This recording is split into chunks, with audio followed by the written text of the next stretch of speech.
Looking for a spring travel destination? Try the Treefort Music Fest coming to downtown Boise, Idaho, March 26th through the 30th.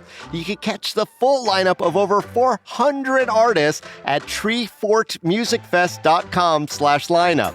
5-day GA passes start at $366, but the prices are going up March 1, so grab them while you can. Other ticket types include front-of-the-line access, single-day full fest, main stage, single-day, and 4-day.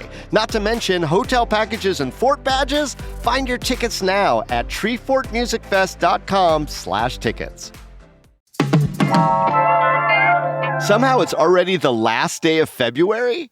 I guess time flies when every day is jammed with so much breaking news flying in your face. But today on CityCast Las Vegas, we're going to slow that roll a little bit with a thoughtful look back at big stories of the past week. I'm joined by my co-host Sarah Lohman and Nevada Current Deputy Editor April Corbin-Gurnis, and we're going to discuss all the landlords in the legislature who vote on housing policy. The donor of Tesla's Cybertrucks to the LVMPD is revealed, and it's not without intrigue. And what's a spaceport? And should we be excited that Southern Nevada is possibly getting one? It's Friday, February 28th. I'm David Figler, and here's what Las Vegas is talking about.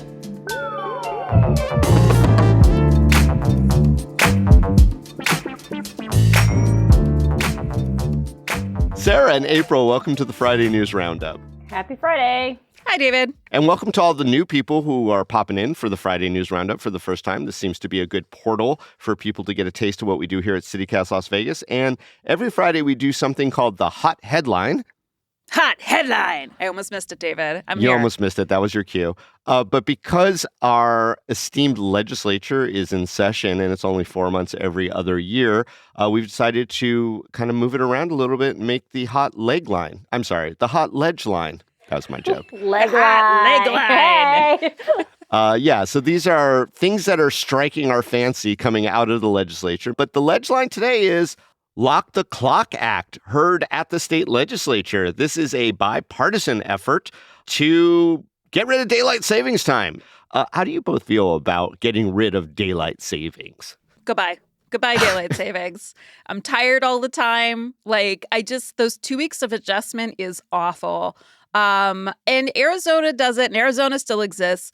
To be fair, I will never, because, I do a lot of business coast to coast, I will never know what time my meetings are. But I don't now. So nothing will change. How about you, April? I don't care which we keep. I just don't want to change the clock. I don't have a preference for daylight or standard time. I just don't want to change the clock. Just pick one, go with it. I know realistically, though, Nevada's not going to change unless California is, because we're basically an exurb of California. So there's been some interesting studies about which one to adopt. Basically, should we have more daylight in the morning and more daylight in the evening? And it's health experts versus corporations, essentially. Because if people have more daylight in the evening, they tend to do more shopping. But if people have more daylight in the morning, they tend to be healthier, more awake, and there's less car accidents. So we'll see which way the legislature goes. I think a version of this bill has come every legislative session, and it never goes anywhere. Largely, we love to talk about it, but I don't see it going anywhere. Who's fighting it? The farmers? I don't know who supports daylight savings time. No, that's actually a myth. It had nothing to do with the farmers in the first place. Oh, yeah. Debunk that. Corporate America's fighting it. You historian, you. Give it a Google. Me historian. Okay, so all my anarchist friends, here's your chance to fight capitalism. Call your legislator and support the end of daylight savings time. I'd love that. We have to start somewhere. There are more important things right now, but I would like it if we stop messing with the clocks twice a year. Yeah. Well, it's nice that we all have a common enemy. All right. Let's get into this week's news. There were some reports finding that over half of the legislature owns second properties and are landlords. These are the same folks, our citizen legislators, who vote on housing policy. So, April, you're the one who did the deep dive in this. Tell me more about this story. So for me, this topic came up during the campaign season. There was a candidate who was running for the state legislature who was running on a platform of being a renter and being sort of relatable to the constituents who lived in her district.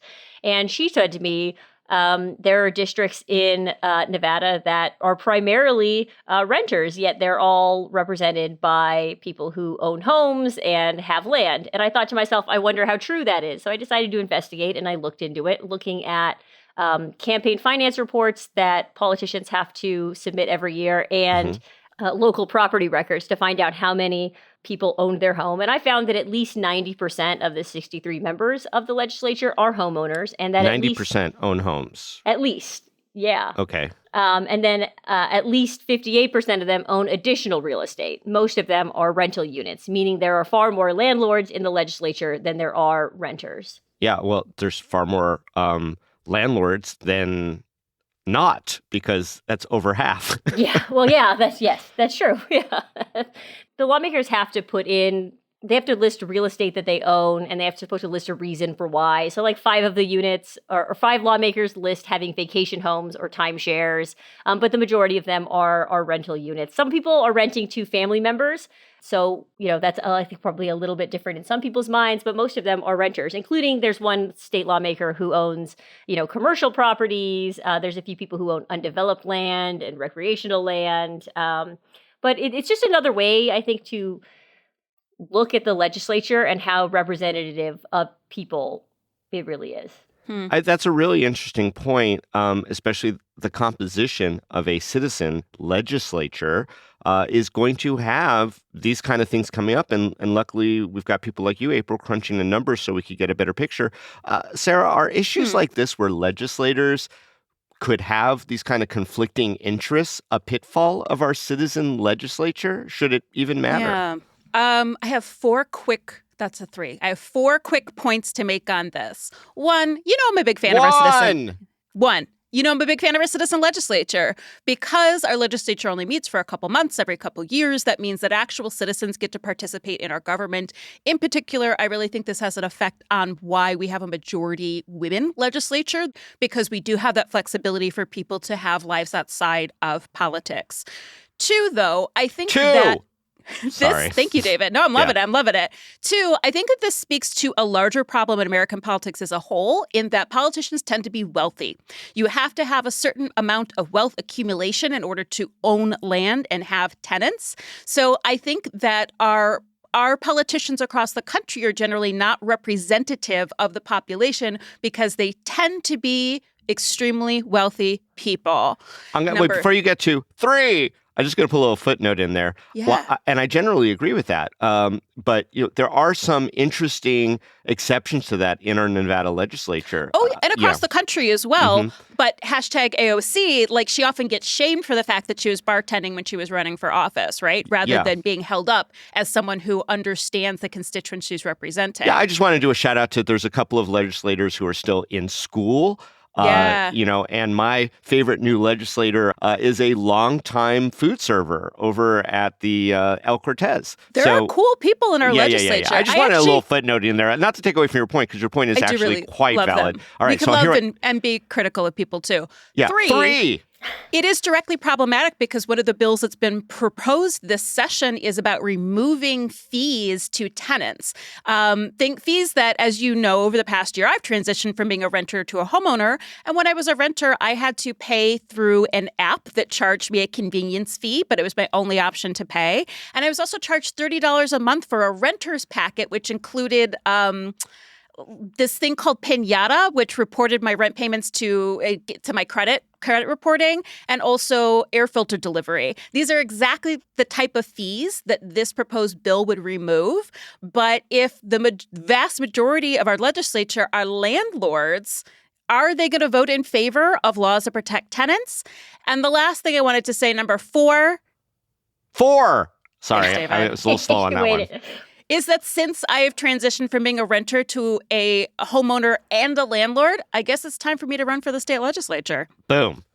But here's the thing, you have teachers who vote on education policy. You have people who own a house who vote on housing policy. You have people who are landlords who vote on renter policy. You have, down the line, you have lawyers who vote on stuff that impacts how laws are implemented. So, April, isn't conflicts of interest baked in, and we shouldn't be caring about that on the sort of broader view? Yeah, absolutely. I think that one of the reasons I wrote the story is because of what you're saying, is that we are aware, typically when we're covering education bills, who the educators are in the legislature. We know their backgrounds. They're very public about them. You don't often see people mention that they own land, and they don't often mention that they're renters. There are a few who are, Jeff Stone in particular is a state senator who has routinely called himself a compassionate landlord in there. But largely they don't recognize that and acknowledge that. And I make the point in the article that there are wonderful former and current lawmakers who are homeowners and landlords who have pushed really tenant-friendly, pro-tenant protections. Julia Ratty is this former state senator who pushed a lot of this stuff in 2019 and 2021. And she was a landlord, and she mentioned that in there. So it's not like this mutually exclusive thing, but it is not transparent in the sense that a lot of people probably don't recognize that. And I think that's what I was trying to get at, is that we do need to recognize that it exists. To what extent it impacts the legislature, I think that's up to a lot of people, but we should acknowledge that it's a dynamic that exists. Sort of the transparency idea. I mean, Sarah, you think that every legislator should have to wear patches on their business attire that shows, what they've unlocked? Landlord, I'm policeman. into like a not an F1 jacket, but like a Girl Scout sash of Yeah, other more. things. I was thinking more. Yeah. I was thinking more Girl Scout than race car driver for sure. Listen, having a job within the place that you are making legislature, well, of course, there are a lot of questions about should landlords be, where are people's views if they are a landlord and they are financially invested in bills that protect renters? At the same time, like talking about a teacher, for example, have you ever had a job where your management has never done your job and makes arbitrary rules and decisions for you that you have to follow, but won't listen to your feedback about what your job is like? I'm not talking about CityCast, executive producer. But we've all had those jobs in the past, right? And how frustrating that is. So in some ways, it's comforting to know that there are teachers talking about teacher policy. Of course, there can be issues there. I'm hoping there are more benefits, but it also just feels like such a dark time in politics right now. I don't know. But at the same time, the Nevada legislature is one of the things that gives me hope. They ain't perfect. Nobody is. But, I'm so curious to see what bills are going to pass this session. April, do you think that there is ever going to be a discussion in the legislature about disclosure rules, about potential conflict of interest rules that shape the kind of conversations around the bills that are either likely or unlikely to pass because of who is talking about it? I don't know. We haven't seen a lot of that before. I mean, in certain conversations, maybe it's happened when things get heated. I think legislators largely try to avoid attacking one another. A lot of the political posturing and throwing shade around comes in sort of statements after the fact and not usually in hearings back and forth. They try to keep it civil, I think, 90% Well, maybe of the because time. they're all kind of in it. Yeah, maybe also because of that. That doesn't really depend on your political party. Yeah, I think that largely the pushback's not going to come from in the building. It's going to come from outside sources. I mean, we've seen, I think, a lot of election reform and candidate reform and politician reform on these types of issues come from third parties who come in and say that our lawmakers need to do this and they need to disclose this and they need to get called out by people who have nothing to lose and who don't have to work with them to pass their bills on a day-to-day basis.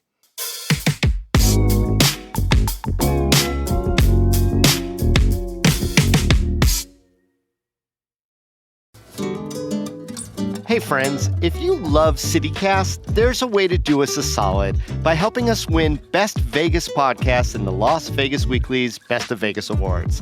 Even if you only just want to vote for this category, it literally takes 10 seconds. So head on over to lasvegasweekly.com/Best of Vegas 2025 and find Best Vegas Podcast under Arts and Entertainment.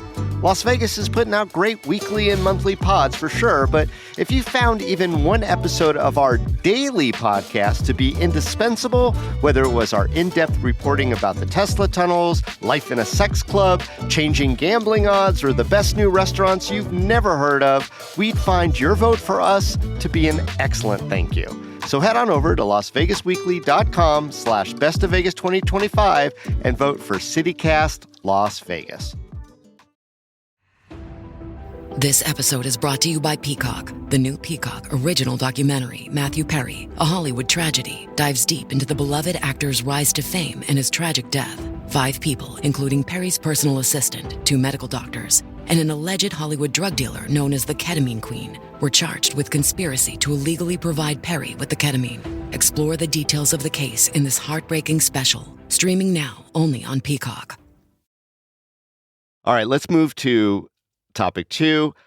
Sheriff McMahill made an interesting announcement recently during his State of Metro. Sarah, what's going on there?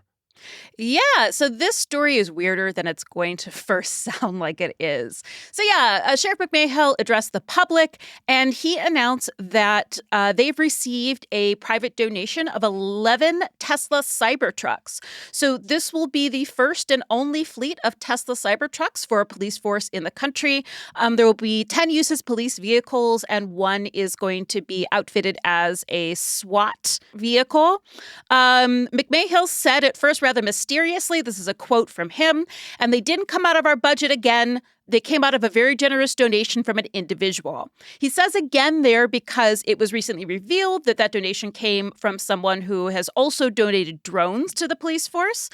So the donation of 11 Cybertrucks came from Ben and Felicia Horowitz, who live locally. Felicia is the CEO of the Horowitz Family Foundation and a board member of the Cleveland Clinic Nevada Keep Memory Alive Alzheimer's Initiative. Ben Horowitz has an extensive portfolio as a tech investor and has also donated at least $7.6 million to fund LVMPD department purchases over the last 4 years. All that research comes from Fox 5, Forbes, and TechCrunch. So I just want to end actually with a couple quotes from Sheriff McMahill, because these were the ones that struck me as the strangest part of the story. So McMahill said during this address, "The cop inside will be safe no matter what. It will stop bullets," which I'm going to assume that has not been tested. I've seen some videos where people are shooting into Tesla Cybertrucks, and they seem to do okay. They seem to do okay, but I'm assuming that those aren't official. And I don't know that they've gone through the rigors tests of various weaponry that is out in the world. I think it's just someone shooting a handgun and saying, "Isn't that cool?" So according to McMahill, the cop inside will be safe no matter what. It will stop bullets. He also added this is a tremendous recruitment tool, being like, you'll get to drive. I mean, this is my Use the word addendum. badass. Did he use the word badass? Okay, I missed that. Wasn't officially reported in Fox 5, so I missed that one. Oh, yeah. In the state, he's like, this is going to be totally badass, man. So the implication being that people want to drive the police Cybertrucks around. And then the last thing that I want to add, McMahill quote, "Imagine when we're out and we're charging these things and officers will be approached by people from all over the community to see this thing. It's an opportunity to inject humanity to increase our community partnerships." Now, David, I know you normally ask the questions. I would just want to ask you one real quick question. You're asking me? I'm going to ask you a question. I'm okay, turning go the tables for it. Turn here. the table. When you see a Tesla truck, do you approach the driver? 1, and 2, I definitely formulate opinions about the driver immediately. I've never It's gone an and implied talked bias. to one. I've actually avoided it. Like I walk further around the truck. And do you think the Tesla? Would you describe Tesla trucks as human? Do they inject humanity? To me, they are an unattractive vehicle. They are the love child of an El Camino and a PT Cruiser. They look like a kid built them in Minecraft. And you know, I don't know that strong studies have been done as to how efficient these vehicles are or how good they are. Just in general, it's a trend. It's trendy.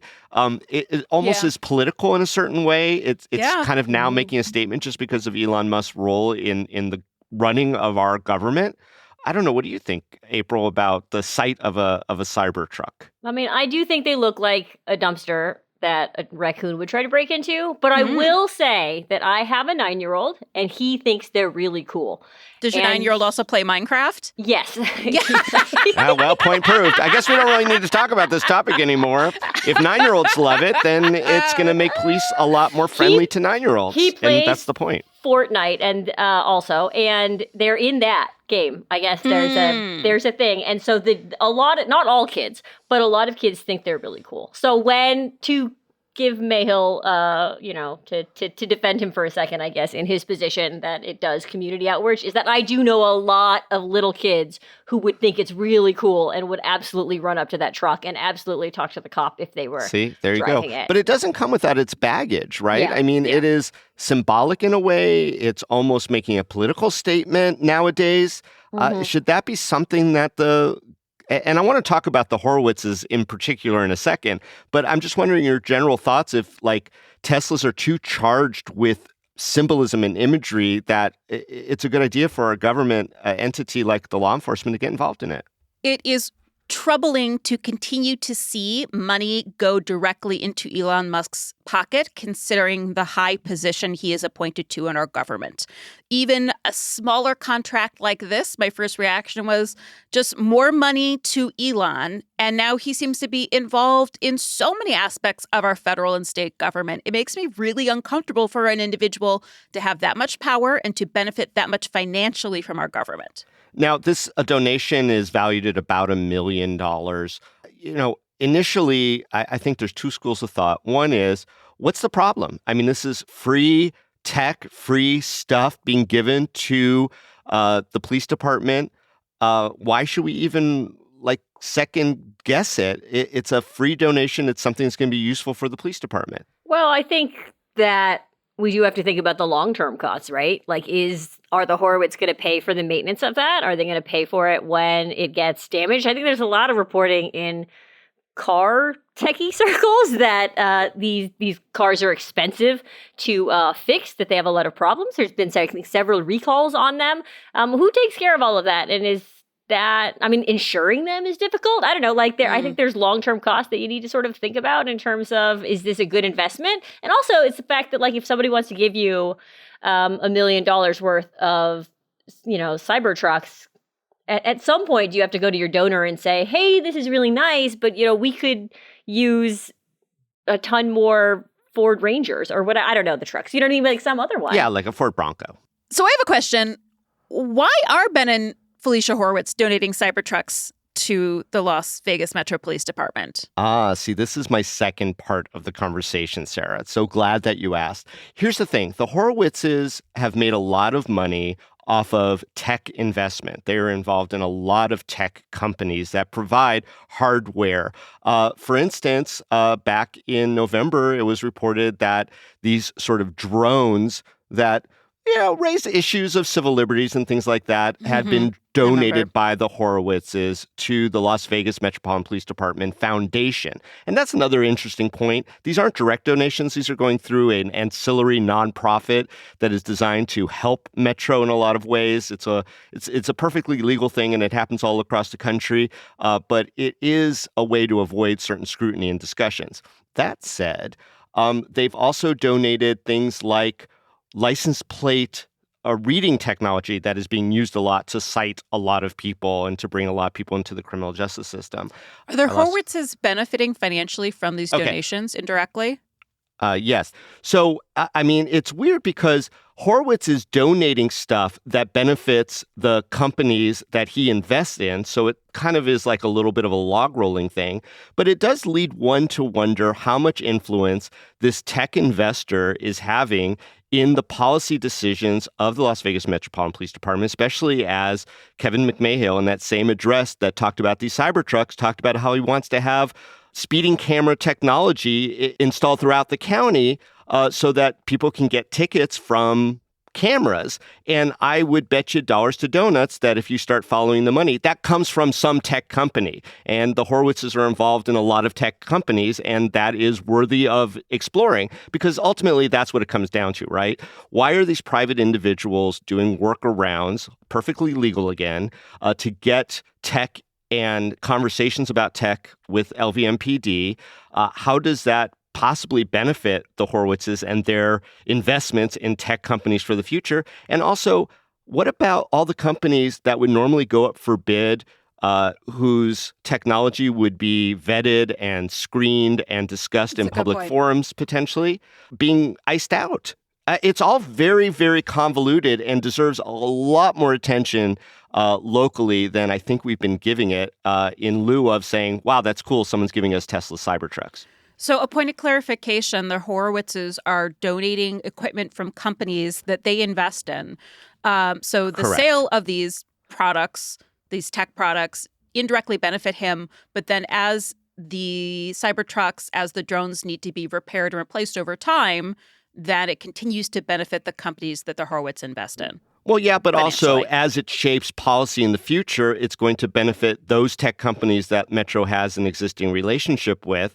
And who knows what the value of that is to the investors because we aren't following that money right now. You look, the Horowitz Foundation has a lot of money, over $100 million, according to their 990 that I looked up, which is their tax reporting form. Their biggest donation by far over the last few years has been to the Las Vegas Metropolitan Police Department Foundation, the nonprofit. That should be something that raises the natural curiosity of reporters so that there is disclosure. I mean, Kevin McMahill says he wants to be a very transparent sheriff in his department. This seems to be the opposite of that. And can I also add that they've been here for a few years, and like you said, the 7.6 million has been over a few years, but they really upped their donations to state legislative candidates also in this last election cycle. So they donated. The Horowitzes himself, not the foundation. Correct, not the foundation, but obviously they're linked in terms of the people, right? So like just Ben Horowitz was $90,000 when I looked earlier this morning to refresh myself that he donated in the last campaign cycle, and he hadn't done that in previous cycles. So I think we are seeing probably a ramping up of their influence, both locally and probably at the state level.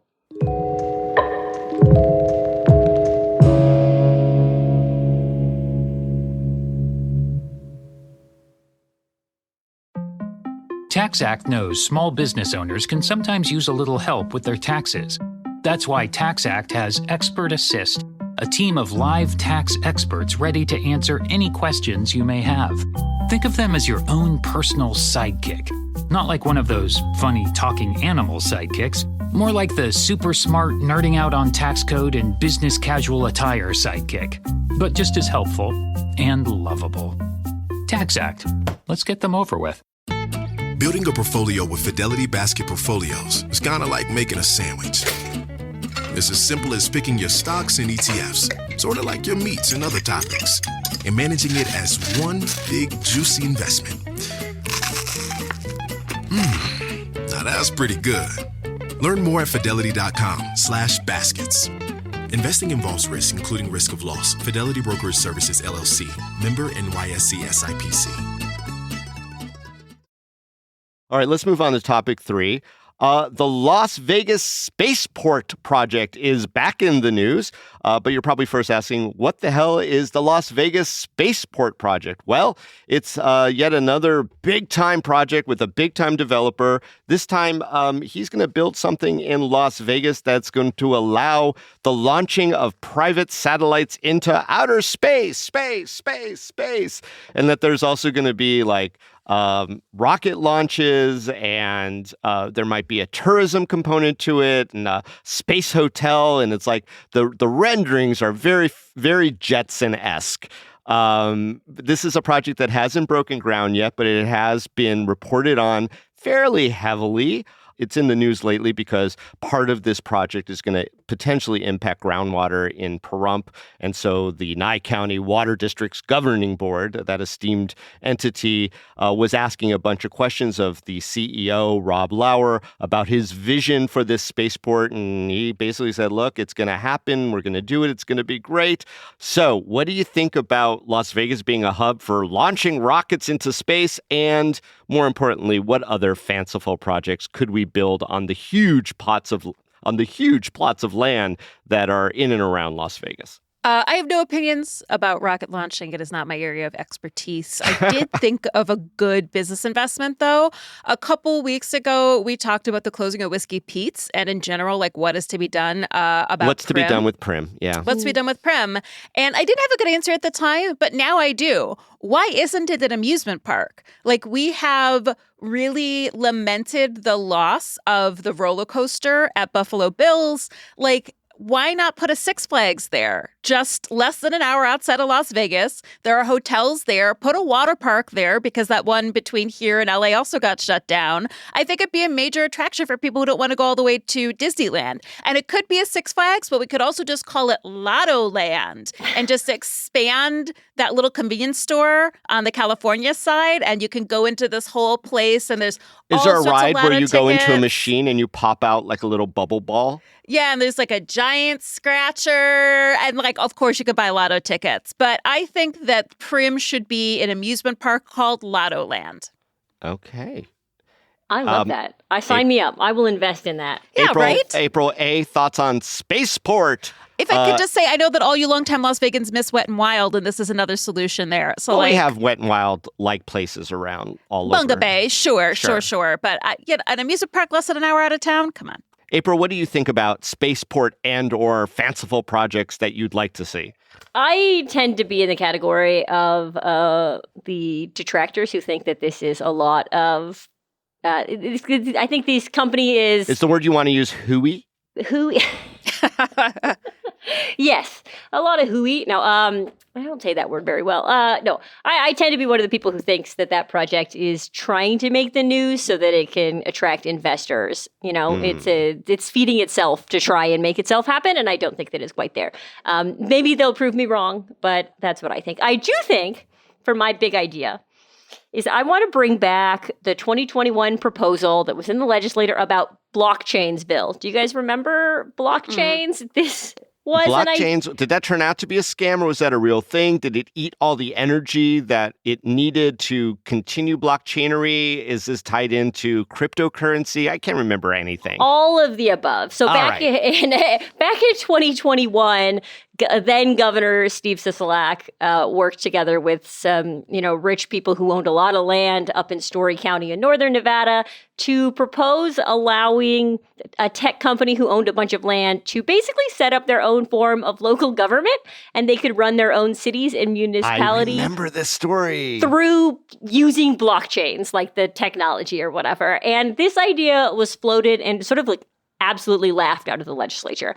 Except Sisolak was really Sisolak was into it. Sisolak was into it and he was pushing it, but everybody else up there was like, what is this? It was sort of just laughed. It became the laughing stock of it. They were going to have their own police department. They were going to have their own court system. Yes, everything. Everything was going to be done through blockchains. All right, so it was sort of laughed out. They originally, like a draft of the legislation sort of leaked, and then it was sort of laughed at, and then they turned it into a study where they were going to study blockchains bill, and then the Reno Gazette-Journal had this really great piece about how evil the guy behind the company was and how problematic he was. So the thing goes derailed left and right. But hear me out. Friggin' journalists. You're I know. always ruining our fun. But I think that Sisolak and the blockchains bill people were just 4 years behind, right? 2021, that's laughed at. 2025, Cybertrucks in the police department, Elon Musk running the government. It seems like blockchainsville could re-ramped and we could have some sort of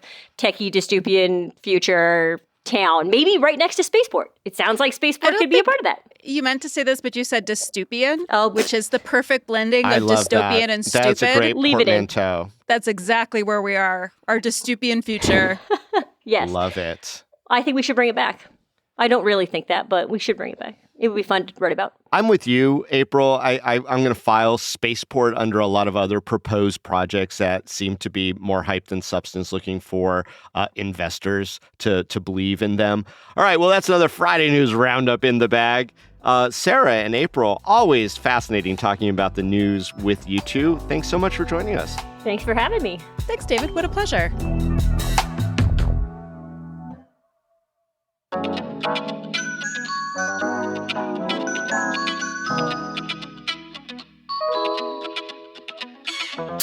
And that's all for today here on CityCast Las Vegas. Our producers this week were Sonia Cho Swanson, Layla Muhammad, and Francisco Kilgore. Our newsletter editor is Rob Katchelreese, and our roving newsletter editor this week was Adrian Gonzalez. Our hosts are Sarah Lohman and me, David Figler. Music is by OG Moose, Epidemic Sound, and All the Kimonos. We record the show on the traditional homelands of the Nuuvi, the Southern Paiute people. If you enjoyed the show, why not tell a friend? You could also rate the show, leave us a review, and subscribe to our morning newsletter, Hey Las Vegas. We'll be back Monday morning with more news from around the city. Till then, stay lucky.